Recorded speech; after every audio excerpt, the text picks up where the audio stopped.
Então, queridos, vamos começar. E para começar, eu gostaria que nós lêssemos o capítulo de número 1 do Evangelho segundo Marcos, Evangelho de Jesus Cristo segundo escreveu Marcos, capítulo de número 1, versículo de número 1. Evangelho de Jesus Cristo, conforme escreveu Marcos, capítulo 1, versículo de número 1, está escrito assim: princípio do Evangelho de Jesus Cristo, o Filho de Deus. Vamos orar? Pai nosso que estais nos céus, Senhor do céu e da terra, Pai santo e justo, ajuda-nos nessa nova jornada, dai-nos graças para compreendermos a Tua palavra e ajuda-nos, ó Deus, a que nós possamos mais e mais nos aproximarmos de Ti, entendendo, compreendendo o assunto da palavra, pois nós temos plena certeza que o Senhor fala conosco por intermédio da sua palavra. Fale então conosco através da mesma, em nome de Jesus. Amém. Muito bem. Queridos, o que é que nós vamos trabalhar nessa nossa primeira aula? A nossa primeira aula sobre o Evangelho, segundo escreveu Marcos, é uma aula introdutória. Então eu quero trabalhar com os irmãos aqui algumas características preliminares do Evangelho de Jesus Cristo, segundo escreveu João Marcos. Já já eu explico por que este homem ele possui esses dois nomes, João Marcos. É assim que a Bíblia o apresenta. É assim que nós o conhecemos mais precisamente no livro dos Atos dos Apóstolos. E daqui a pouquinho eu vou mostrar os textos para os irmãos. Eu vou dividir a nossa aula em 4 pontos. Talvez nós não vamos conseguir abordar os 4 pontos hoje, mas o que der para nós falarmos, falaremos, e certamente será de uma profunda edificação para a nossa vida espiritual. Então eu quero trabalhar com os irmãos 4 pontos. Primeiro, quem é João Marcos, o autor desse evangelho? Segundo lugar, quando ele escreveu este evangelho? E aí nós vamos ver quando foi a data em que este evangelho foi escrito. Terceiro lugar, qual é o propósito deste evangelho? Para que ele foi escrito? Com qual propósito este evangelho foi escrito? E qual era o público-alvo que Marcos tinha em mente quando escreveu o seu evangelho? E em último lugar, 4º ponto, eu quero trabalhar com os irmãos o que significa a palavra evangelho. Então já deu para você perceber como será que as nossas aulas de terça-feira, bastante didáticas, né? Mas também profundamente espiritual, porque Deus ele fala conosco através da sua palavra. 4 pontinhos, se você não conseguiu notar, eu vou repetir aqui. Quem é João Marcos, o autor do evangelho?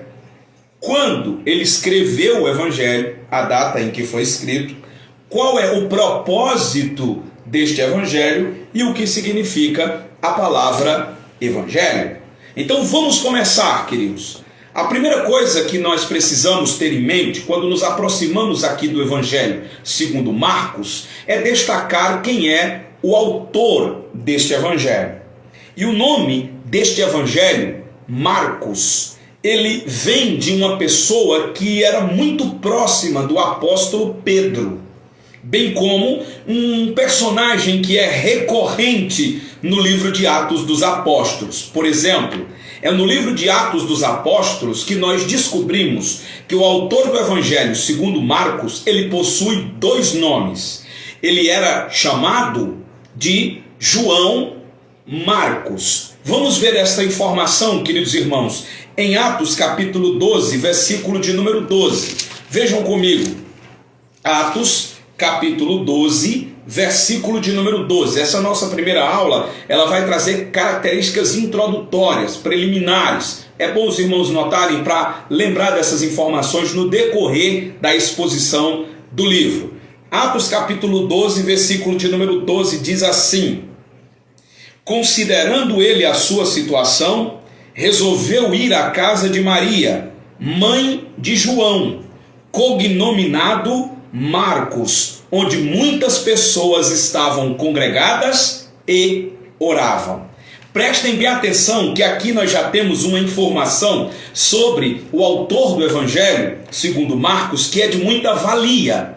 O que é que nós observamos aqui? Primeiro, que este homem, ele possuía dois nomes. Um nome hebraico, João, e um nome latino, Marcos. É interessante observarmos isso, porque quando juntamos o significado do nome João Marcos, nós vamos descobrir que o significado deste nome João Marcos é: Deus é guerreiro e cheio de graça. Olha que interessante. O nome deste personagem, João Marcos, traz este significado: Deus é guerreiro e cheio de graça. O nome João, no hebraico Yohanan, significa graça ou cheio de graça. Ao passo que o nome latino Marcus, com U, no latim se escreve com U, significa Deus da guerra. Juntando os dois nomes, Deus é um Deus guerreiro, porém cheio de graça. Louvado seja o nome do Senhor para sempre, porque quando nós analisamos o nome deste personagem, o nome de João Marcos, nós já temos aqui, queridos irmãos, uma revelação muito profunda sobre o nosso Deus. O nosso Deus, ele é guerreiro. O nosso Deus, ele não perde nenhuma batalha. Se nós estivermos lutando no exército de Deus, nós somos mais do que vencedores, porque o Deus que nós servimos, ele simplesmente não perde nenhuma batalha. O Deus guerreiro é o nosso Deus, e o Deus guerreiro é o Deus vitorioso, e no exército dele nós somos mais do que vencedores. Mas esse Deus guerreiro, ele é também cheio de graça, cheio de favor, cheio de benevolência. Este é o Deus que você serve, um Deus guerreiro, um Deus poderoso, um Deus que vence todas as guerras, mas um Deus que é cheio de graça e cheio de misericórdia. Só no nome do escritor do Evangelho segundo Marcos, nós já podemos perceber aqui uma teologia profunda sobre o Deus a quem nós servimos. Mas há uma revelação aqui no versículo de número 12 que é muito importante. Quando nós lemos aqui, você sabe, eu vou mencionar isso mais à frente, mas a história de Atos capítulo 12 fala da libertação de Pedro da prisão. A igreja está orando e por causa daquela oração em favor do apóstolo Pedro, Deus envia o seu anjo naquela prisão e livra Pedro da morte que seria concretizada no dia seguinte. E há uma curiosidade aqui que o texto nos revela. Considerando Atos 12, versículo 12, considerando ele a sua situação, resolveu ir à casa de Maria, mãe de João, cognominado Marcos, onde muitas pessoas estavam congregadas e oravam. Ou seja, o que esse texto nos revela sobre o escritor do Evangelho segundo Marcos? Esse texto nos revela que a casa deste jovem era uma casa, irmãos, que era transformada em reunião de culto. Veja que coisa extraordinária. A casa de João Marcos era uma casa que tinha as portas abertas para que a igreja do Senhor se reunisse lá, se congregasse lá e orasse ao Senhor. Naquela noite em que Pedro estava preso, a igreja estava em oração para que Pedro fosse liberto da prisão. E aonde a igreja se reuniu para orar? Na casa de Maria, mãe de João, cognominado Marcos. Ou seja, este menino, este jovem, este homem, João Marcos, ele foi quem foi ele se tornou um evangelista, ele se tornou escritor do evangelho, ele se tornou um missionário na história da igreja, porque a sua mãe abriu as portas da sua casa para que a igreja se reunisse lá. Ah, meus irmãos, quando os pais abrem as portas das suas casas para que a igreja se reúna ali, para que a igreja se congregue ali, Deus é poderoso para levantar dos filhos daquela casa pastores, presbíteros, diáconos, missionários, evangelistas, porque uma casa que abre as portas para Deus se torna uma casa que se transforma num departamento de missões, da onde Deus tira os seus obreiros para incendiar o mundo com a pregação do evangelho. Aleluia! E era comum, irmãos, na época bíblica, as pessoas se reunirem em suas casas, visto que naquela época não havia essas construções de templos como nós temos hoje.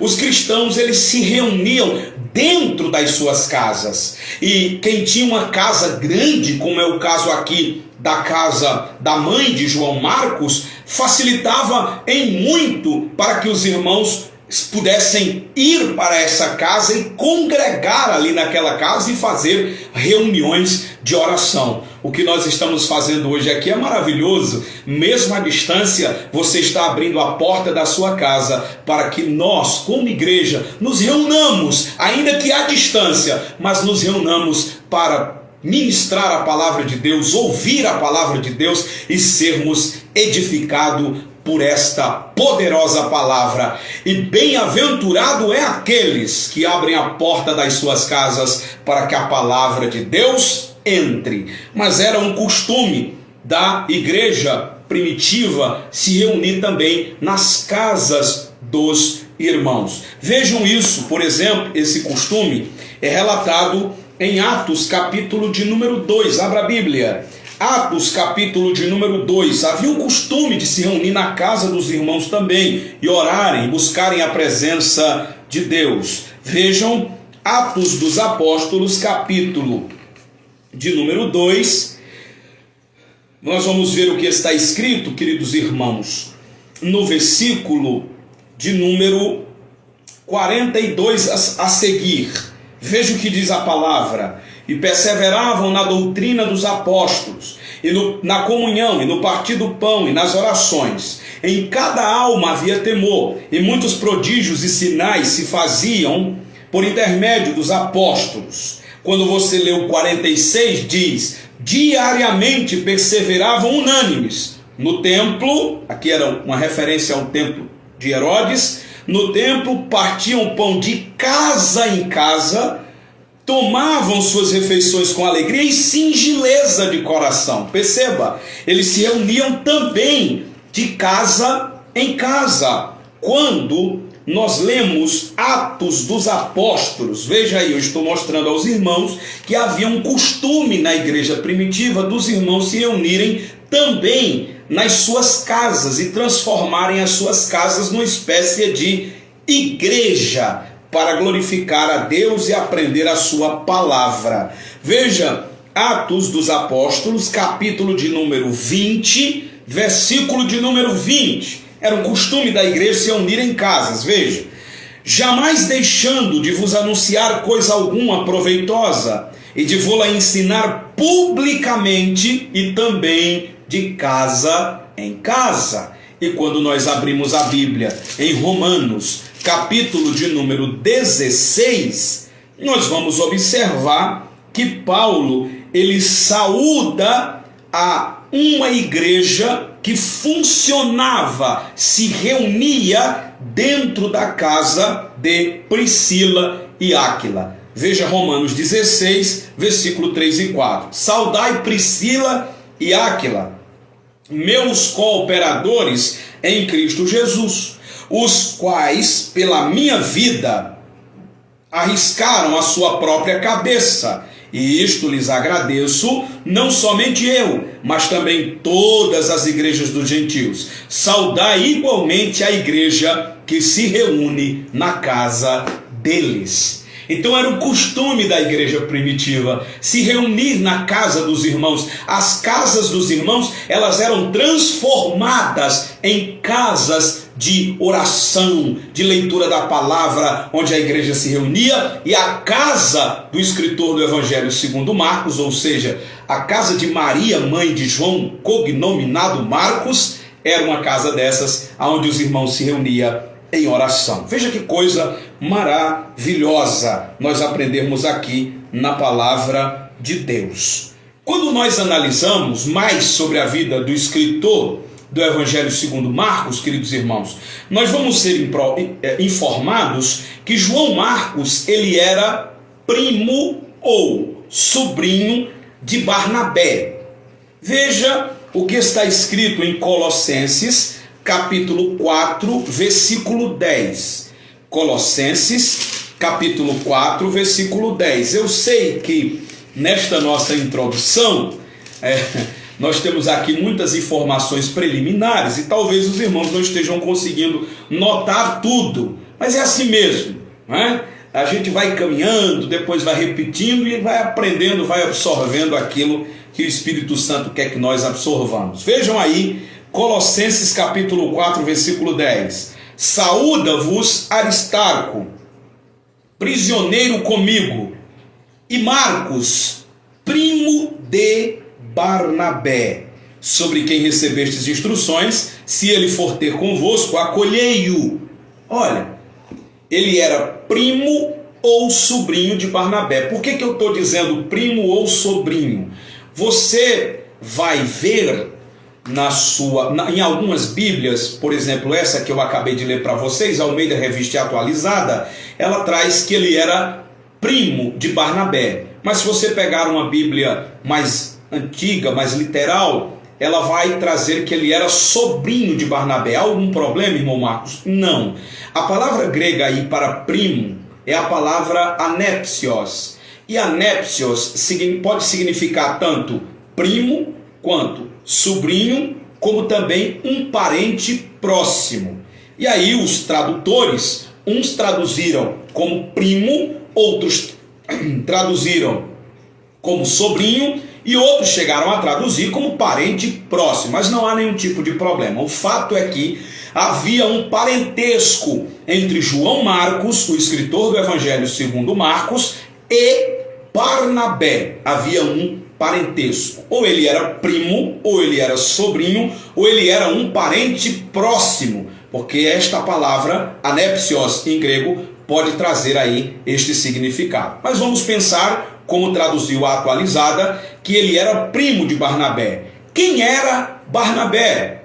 Já que ele era primo de Barnabé, irmão Marcos, você me pergunta, quem era Barnabé? Bom, queridos, Barnabé era uma figura extremamente importante na história da igreja.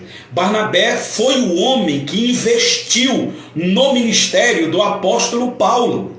Quando ninguém acreditava em Paulo, guarde essa informação, por favor, a Bíblia nos mostra Barnabé indo ao encontro de Paulo, acreditando na conversão de Paulo e levando Paulo até a igreja de Jerusalém para apresentá-lo aos apóstolos. Barnabé era alguém que sabia reconhecer no outro a graça de Deus. Louvado seja o Senhor. Barnabé era alguém que conseguia ver no outro que Deus realmente havia salvado aquela pessoa. Barnabé conseguia enxergar, irmãos, quando alguém foi de fato transformado pela graça de Deus. Veja o que a Bíblia nos diz sobre Barnabé, o primo de João Marcos, Atos capítulo 4, versículo de número 36.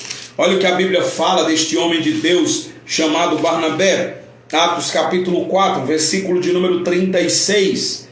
José, a quem os apóstolos deram o sobrenome de Barnabé, que quer dizer filho da consolação, levita natural de Chipre. Veja, queridos, Barnabé, a Bíblia diz que o nome dele era José, mas os apóstolos o apelidaram de Barnabé, que significa filho da consolação. Por quê?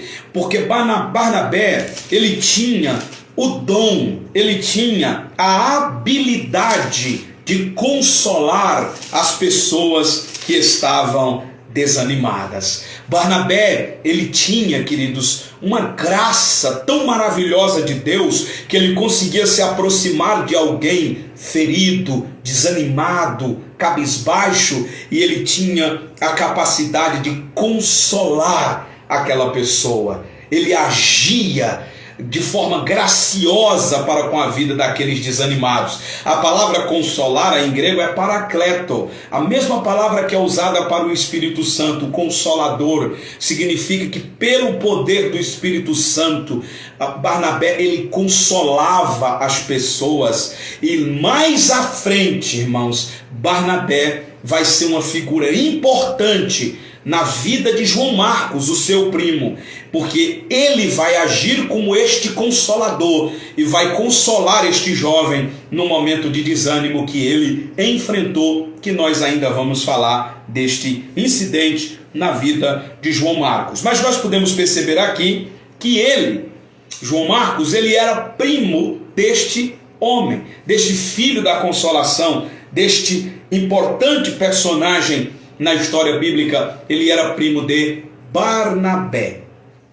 A terceira coisa que nós introdutoriamente aqui devemos pontuar sobre João Marcos é que João Marcos, ele tinha uma forte ligação e uma aproximação muito grande com o apóstolo Pedro, chegando assim os pais da igreja a dizer que João Marcos era uma espécie de intérprete de Pedro, de maneira que tudo que João Marcos escreveu aqui no evangelho que leva o seu nome, ele escreveu porque ouviu do próprio apóstolo Pedro. Você sabe, João Marcos não andou com Jesus, não ouviu os sermões de Jesus, Pedro sim. Então tudo que Pedro disse para João Marcos então ele escreve neste evangelho que leva o seu nome. E havia um carinho, irmãos, tão grande do apóstolo Pedro para com João Marcos, que Pedro chega a chamar João Marcos de meu filho. Não é que João Marcos era filho de Pedro, não, de forma nenhuma, mas isso ali era uma atitude carinhosa que Pedro tinha para com ele. Pedro via João Marcos como se fosse o seu próprio filho, assim como Paulo também via Timóteo como seu próprio filho. Era um carinho, era uma atitude carinhosa. Veja aí na Bíblia, 1 Pedro capítulo 5, versículo 13. Eu espero que os irmãos estejam compreendendo este começo introdutório. Eu acredito que vocês devem estar fascinados com quanta informação a gente consegue extrair de um simples personagem da Bíblia, que muitas vezes nós não falamos dele ou nem paramos para pensar na sua história. Queridos, todos têm uma história que merece ser contada. Amém? Vamos ver aí, 1 Pedro 5, versículo de número 13. Aquela que se encontra em Babilônia, também eleita, vos saúda, como igualmente meu filho Marcos. Então Pedro, ele fala de João Marcos com essas palavras carinhosas. Ele reconhece ou ele fala de João Marcos como se João Marcos fosse o seu filho. Tamanho era o amor que Pedro tinha para com ele, um amor de pai para filho. E Pedro também vai ser uma peça fundamental, um instrumento de Deus que será usado na restauração deste homem. Em quarto lugar, para a gente encerrar, porque a hora já se avança, João Marcos, queridos, ele passou por um momento de crise. Ele passou por um momento de desistência. Quando nós analisamos a Bíblia, nós vamos ver que ele tinha um desejo de ser um missionário, de pregar o evangelho às outras nações. E ele foi. Ele acompanhou Paulo e Barnabé na primeira viagem missionária. Veja aí o que está escrito em Atos 12, 25. Veja, Atos capítulo 12, versículo de número 25. Está escrito assim. Atos capítulo 12, versículo 25. Barnabé e Saulo cumprida a sua missão, voltaram de Jerusalém, levando também consigo a João, apelidado Marcos. Então, na primeira viagem missionária de Paulo, João Marcos, ele tem um desejo de acompanhar Barnabé e Saulo. Ele quer ser um missionário, ele quer pregar o evangelho às outras nações. Amém, minha irmã? Cumprindo assim o ide de Jesus. E ele começa naquela empolgação de novo obreiro, né? De querer pregar o evangelho, de querer ensinar o evangelho às outras nações. E a palavra de Deus nos diz que ele vai, ele acompanha o apóstolo Paulo e também Barnabé. Mas infelizmente, queridos, acontece um problema. João Marcos, quando ele começa a ver que a obra missionária não era uma coluna de férias, que a obra missionária não era algo simples, não era algo fácil, que havia muitas perseguições, que havia muitos momentos difíceis, que havia muitos apertos, ele começa a perder o encanto com a obra missionária. Infelizmente há muitas pessoas assim, há muitas pessoas que entram na obra e começam a viver e começam a pregar o evangelho, e há uma empolgação muito grande e começa a ser crente, começa a se alegrar, mas de repente vem as perseguições, de repente vem os momentos difíceis, de repente vem os momentos de aperto, e tal qual a semente que caiu no meio dos espinhos, quando ele é sufocado, quando ele é apertado, ele muitas vezes pensa em parar, ele muitas vezes pensa em desistir. Mas, meus amados irmãos, aconteça o que acontecer, não desista. É melhor passar por tribulações na presença de Deus do que viver uma vida de tribulação longe da presença dele. Santo Agostinho dizia: Senhor, é difícil te seguir, mas é impossível te deixar. Aleluia! Siga com ele, mesmo que seja difícil, mesmo que hajam tribulações, mesmo que hajam angústia. A Bíblia diz, Salmo 34:19, muitas são as aflições dos justos, mas o Senhor o livra de todas. Continue a jornada. Mas João Marcos, ele acabou desistindo. Ele era ainda muito novo, irmãos. Ele ainda era imaturo. E deixa eu dizer algo para vocês esta noite. Deus tem paciência com os imaturos. Deus dá uma segunda chance aos imaturos. Deus faz os imaturos recomeçarem. Veja aí a desistência de João Marcos. Atos 13, versículo 13. Vejam aí, Atos capítulo 13, versículo de número 13. E navegando de Pafos, Paulo e seus companheiros dirigiram-se a Perge da Panfilha. João, porém, apartando-se deles, voltou para Jerusalém. Este João aqui é João Marcos. Ou seja, ele disse: não dá mais para mim, eu não seguirei mais viagem, eu vou voltar. Ele volta porque ele viu que não era algo tão simples e que ele não estava preparado para aquilo. E por mais que a desistência de João Marcos aqui seja algo ruim, é bom, irmãos, nós pensarmos o seguinte: é bom também quando nós dizemos que não dá, quando nós dizemos que não tenho capacidade, do que tentar fazer as coisas e não concluí-las. Ele não estava pronto, não era a hora, então ele decidiu parar. E infelizmente a desistência de João Marcos fez com que Paulo e Barnabé brigassem mais na frente, porque Barnabé, o filho da consolação, queria dar uma segunda chance a Marcos, mas Paulo, infelizmente, com aquele jeito grosseiro que ele tinha, ele não queria dar uma segunda chance ao jovem. Veja isso em Atos capítulo 15, Atos 15, versículo 38, Atos 15, dos versículos 38 a 40. Atos 15, 38 a 40. Diz assim: Mas Paulo não achava justo levarem aquele que se afastara desde a Panfilha, não os acompanhando no trabalho. Houve entre eles tal desavença que vieram a separar-se. Então Barnabé, levando consigo Marcos, navegou para Chipre. Mas Paulo, tendo escolhido a Silas, partiu encomendado pelos irmãos à graça do Senhor e passou pela Síria e Cilícia, confirmando a igreja. Veja, Barnabé diz: Paulo, vamos levar João Marcos. Ele desistiu lá atrás, mas ele mudou, ele é uma outra pessoa, ele agora vai dar certo, ele amadureceu, irmãos. Como é bom ter pessoas como Barnabé na nossa vida. Pessoas que acreditam que a gente amadureceu, pessoas que acreditam que a gente mudou, pessoas que acreditam que a gente agora é diferente, pessoas que acreditam que um dia a gente desistiu, mas agora a gente está pronto para avançar. Oh, glória a Deus! Seja um Barnabé na vida das pessoas, incentive-as, ajude-as, console-as, dê uma segunda chance, porque Deus é poderoso para levantar o caído e colocar na linha de frente aqueles que desistiram.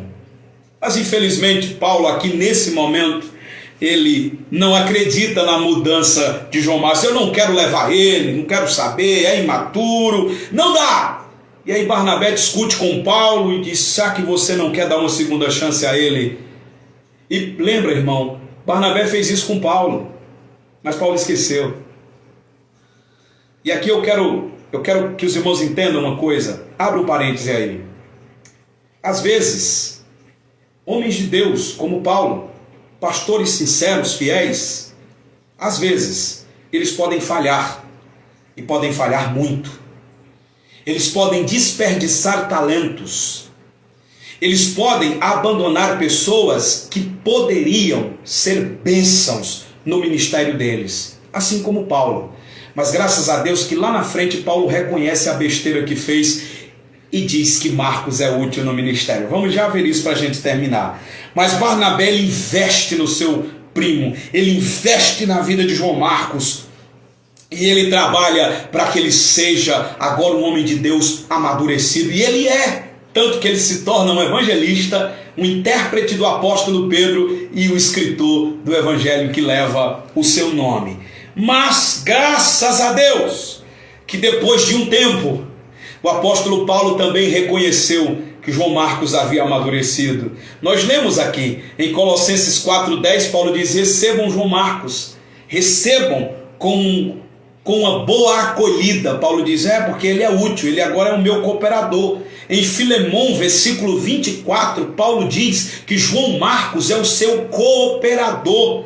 Aqui a gente vê o arrependimento de Paulo, trazendo agora João Marcos para ser um companheiro dele no ministério, e nós vemos também o coração perdoador de João Marcos, porque Paulo, ele se arrependeu e pediu perdão, e João Marcos perdoou o apóstolo por causa daquela atitude egoísta que Paulo teve anos atrás. Isso durou 30 anos, viu, irmãos? Foram 30 anos para Paulo reconhecer que fez bobagem, mas graças a Deus que reconheceu. E aí, quando nós abrimos a Bíblia para terminar, na segunda carta de Paulo a Timóteo, no capítulo de número 4, versículo 11, olha o que Paulo diz de Marcos: somente Lucas está comigo, toma contigo Marcos e traz, porque ele me é útil para o ministério. Oh, glória! Deus, irmão, ele é poderoso para dar uma segunda chance àqueles que desistiram lá atrás. Deus é poderoso para fazer o inútil útil para a glória do nome dele. Deus é poderoso para trazer de volta aqueles que desistiram, e todos verão que aquele que desistiu lá atrás hoje é útil para a obra, hoje é útil para o ministério. E este homem, João Marcos, que naquela ocasião era imaturo, tornou-se um homem maduro, escreveu o evangelho que leva o seu nome e foi um grande evangelista na história da igreja. Bom, esse é o autor do evangelho segundo Marcos. João cognominado Marcos, primo de Barnabé e companheiro de Paulo no ministério. Amém? Glória a Deus. Terça-feira que vem nós vamos estudar a data em que foi escrito este evangelho e o propósito para o qual ele foi escrito. Eu espero que vocês tenham gostado dessa aula introdutória. Lembra, todas as terças-feiras nós vamos estar aqui às 7h30 estudando o evangelho segundo Marcos, tá bom? Que Deus abençoe a todos.